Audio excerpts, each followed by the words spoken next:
So we've just walked out of the Dáil in opposition to the incredible undemocratic muzzling of the smaller opposition political parties and groups.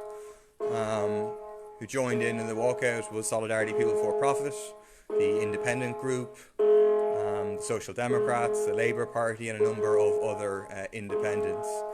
What's happened tonight is really disgraceful. I can understand people watching at home, the procedures and so on might not have been clear.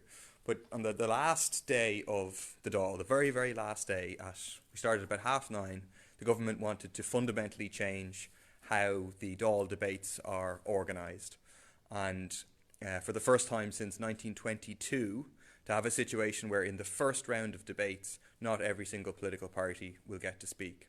And what the proposal would mean, and unfortunately will mean, is that by the time Solidarity People for Profit get to speak on any item, the government will have spoken 3 times already. By the time the Independent Group, which includes excellent people like Thomas Pringle, Joan Collins, Catherine Connolly, by the time they get to speak, the government will have spoken 7 times before they get a chance to put their point of view.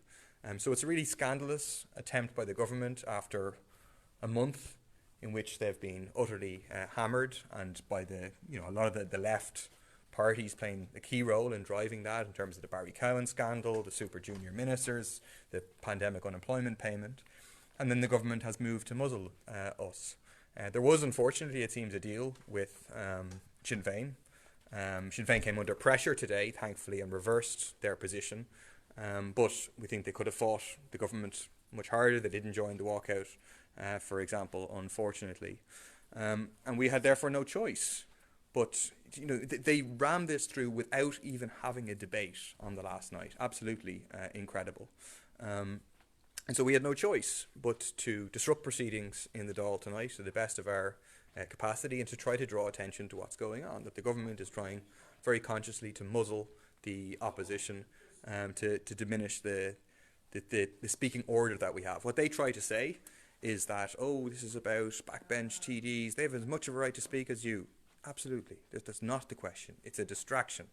We're in favour of different backbench TDs, etc., having the right to speak as they currently have the right to speak. The question is the order of speakers, and the idea that the government should get 7 different opportunities to speak before the independent group gets their first chance to speak, and in our case the government gets 3 times. So we walked out after many different procedural kind of motions and votes and things like that, and when they got to the final motion pushing this, which they were going to win on, we walked out in protest and to try and to highlight what's going on here. It means that from September they will succeed in terms of pushing us back in terms of the speaking order. We won't be accepting that. We'll be fighting to change that, and we'll be using the speaking opportunities that we do have to draw attention to what's going on. It's out of the government's weakness and our strength that they are doing this. It's because they're precisely scared of the impact that we're having, whereby you have left-wing and socialist TDs speaking out in the Dáil, linked to raising awareness and trying to build movements for the public, amongst the public and working class people in particular, is a very, very powerful force. So I just finished because a lot of people are watching, and encourage people to support the Debenham strikers. They're at an absolutely crucial phase of their strike and their struggle for a fair redundancy. And there's due to be a national protest on Saturday, the 8th of August. So ask people to keep an eye out for that and attend in town in Dublin if they can. Thanks very much, everybody. There's a couple more hours here tonight, where I'll be raising the horrendous treatment of asylum seekers in the Direct Provision Centre in Carrickfergus. Thanks a lot, everybody.